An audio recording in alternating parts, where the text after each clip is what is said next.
शिवपूजनामध्ये बेलाच्या पानाचे महत्त्व जास्त का आहे? काय आहे यामागील कथा? भगवान शिवाला तुम्ही काय अर्पण करता? दूध, जल, धतुरा की भस्म? पण यामधलं एक पान सर्वात प्रिय आहे महादेवाला. होय, बेलाचं पान, ज्याला आपण बिल्वपत्र म्हणतो. पण तुम्ही कधी विचार केला का, हे साधंसं पान इतकं महत्त्वाचं का आहे?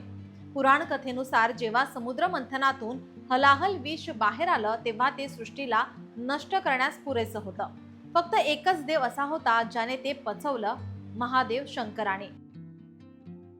शिवांच्या कंठात जळजळीत विष असताना देवतांनी त्यांना शीतलता देण्यासाठी बेलाची पानं अर्पण केली.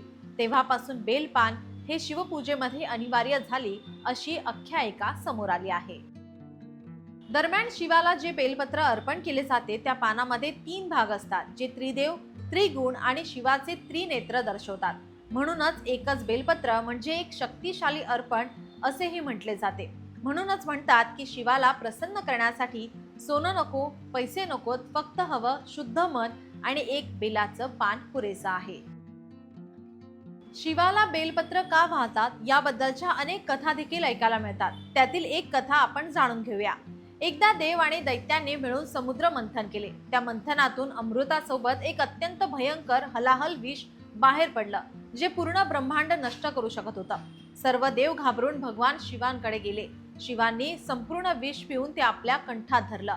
त्यामुळे त्यांचा कंठ निळा झाला, म्हणून त्यांना नीलकंठ असेही म्हणतात.